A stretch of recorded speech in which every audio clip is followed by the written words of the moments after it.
Hey Jason, listen up. Yeah, I'm talking to you. The one who cracks a smile in the daylight but fights secret battles when the night falls. The one who's been wrestling with their demons, invisible to everyone else. You've been holding it together for way too long, and now your mind feels like the real enemy. See, in life, we face two main battles, one with the outside world and one inside our own heads. And the harsh truth is, the fight within your mind is the deadlier one. Because, even if external circumstances cause pain, it's your own thoughts that keep that pain burning.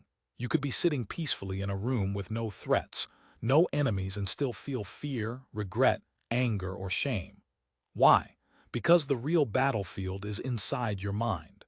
You probably have days when everything looks fine on the surface, but your thoughts won't leave you alone.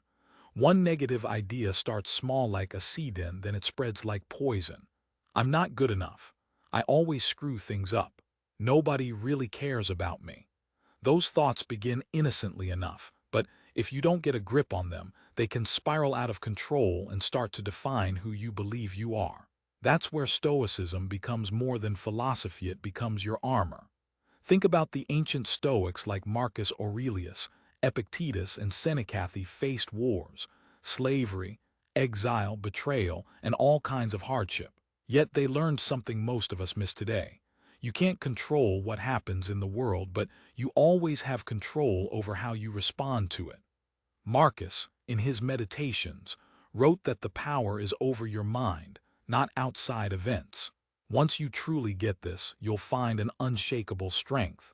Let that idea settle. You don't need to be rich. You don't have to be perfect. You don't have to control every situation that comes your way. All you really need to master is how you respond instead of how you react. Remember, you aren't your negative thoughts, you are the one watching them. And if you're the watcher, that means you can choose how long they stay around. This isn't for someone just looking for a quick feel-good moment. No, this message is for the warrior ready to stop carrying the weight of his own mind. It's for the person exhausted by that voice inside that whispers, "You're not enough."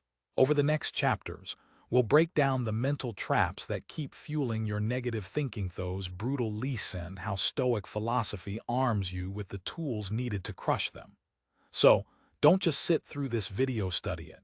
If peace, clarity, and inner strength are what you're after, then don't skip parts.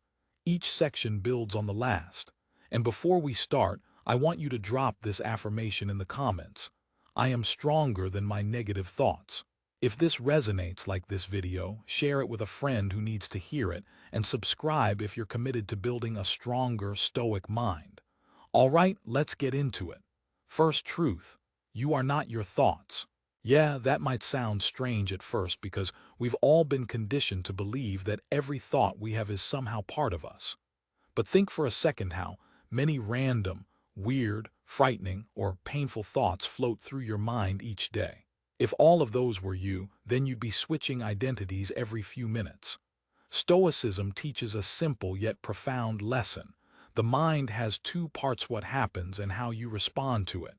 Negative thoughts will come. That's normal. What really matters is how you handle those thoughts.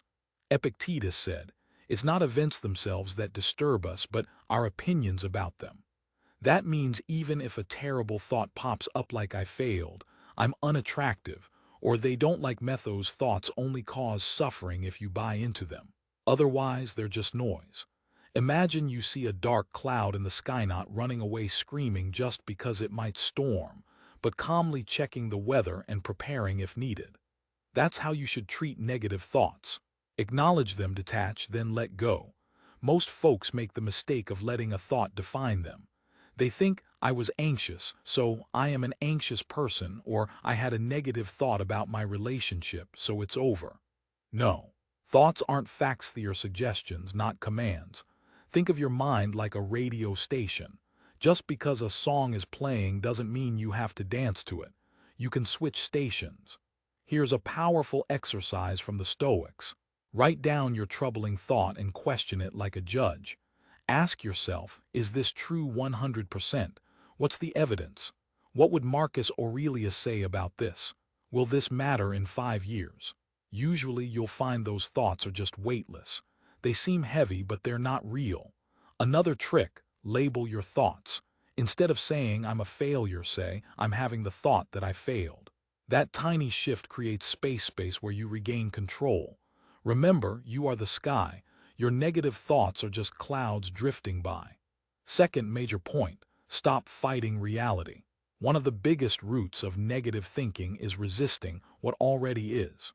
People don't suffer just because something bad happens, they suffer because they tell themselves it shouldn't have happened.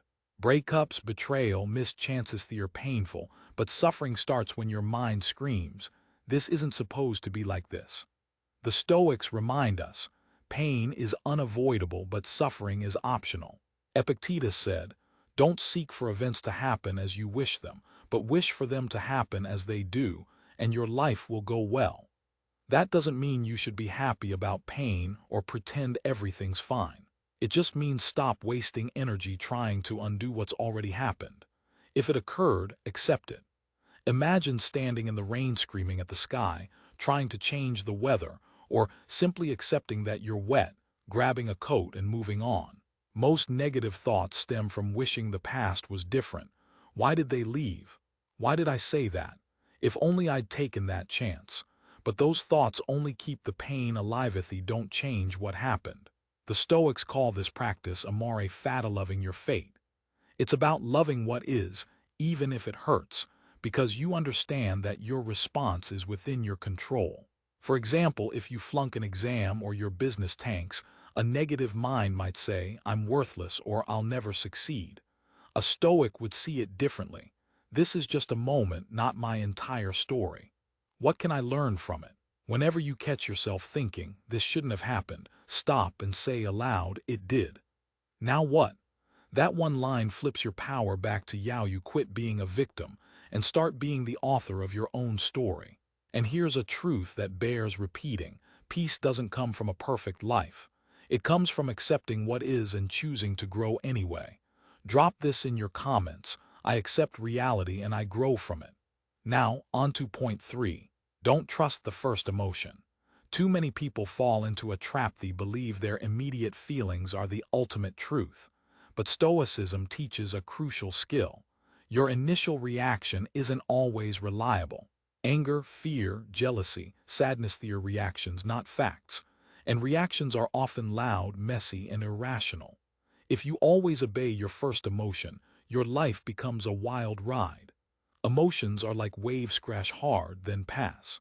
The key is to wait, reflect, and observe instead of acting impulsively. Marcus Aurelius, constantly under pressure, wrote that your first goal should be to keep a calm spirit, to face reality clearly, and look deeper into what's happening.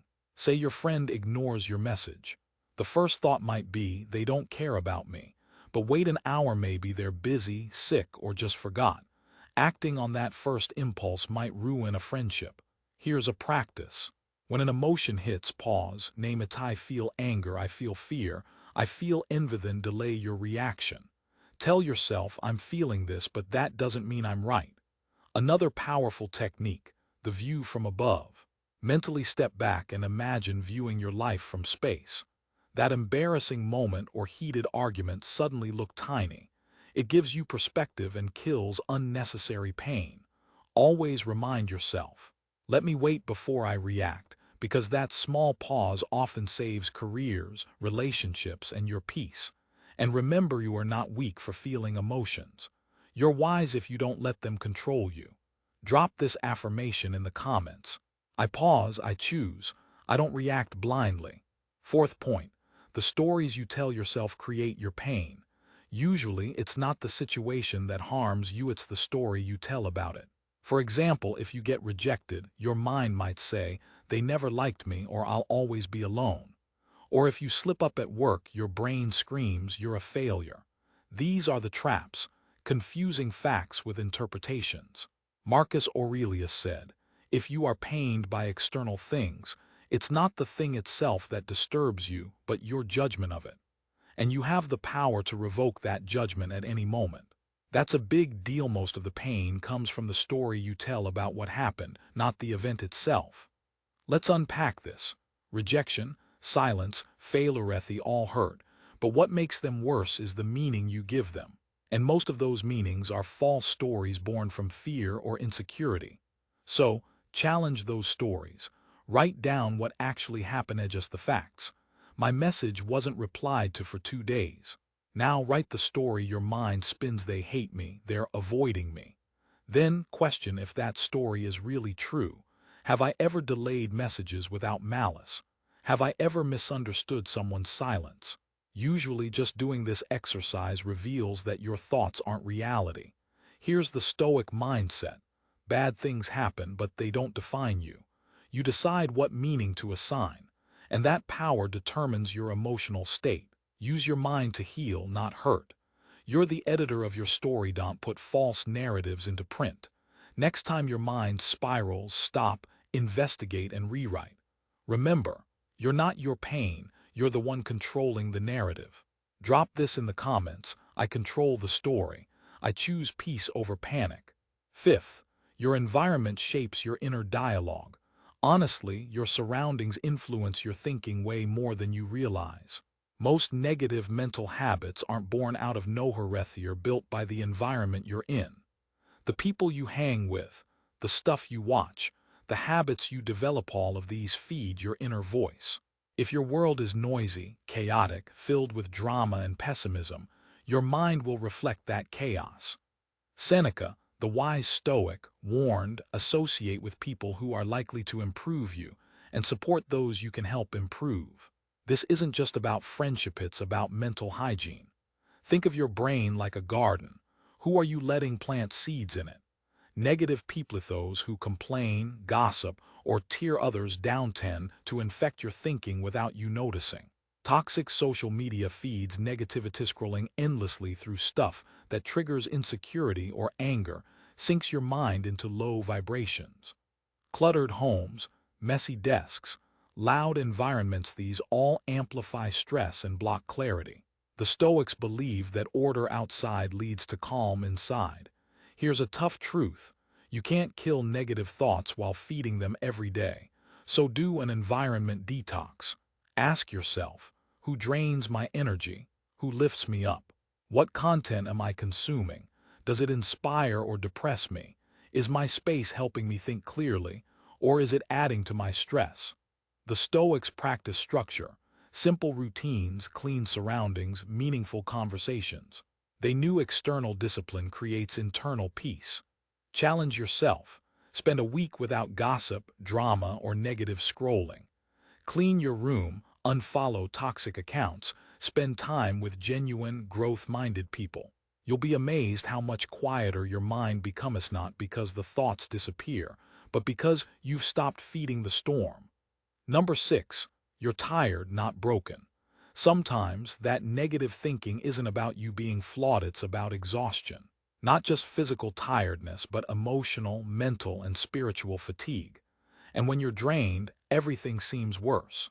You misread texts, overthink decisions, believe people are against you, all because your energy's worn out. The Stoics understood that preserving your energy is crucial. Marcus Aurelius pointed out that external pain isn't the real issue, your interpretation of it is. But if you're sleep-deprived, stressed, and depleted, your mind intensifies those negative thoughts. You can't think clearly or find peace when your nervous system's on empty. What you need isn't more thinking, it's recovery.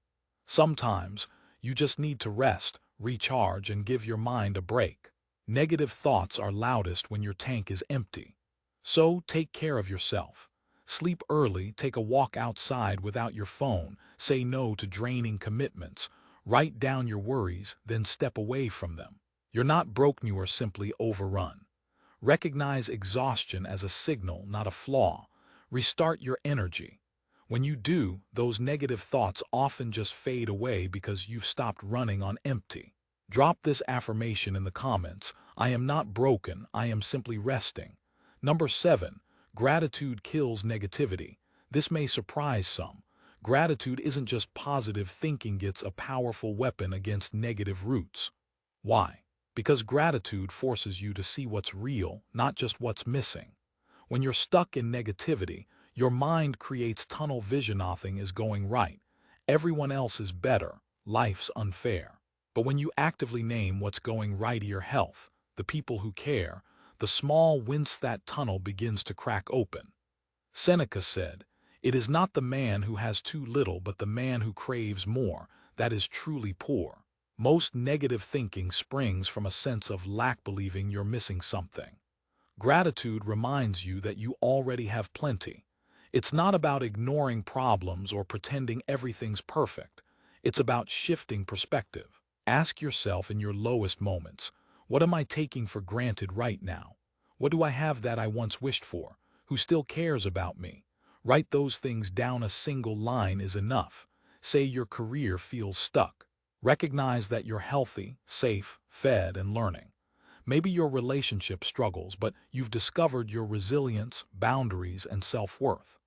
Gratitude isn't fake happiness, it's facing life and choosing to see what's good, even amid pain. The deeper truth is that negative thoughts grow when we forget our blessings.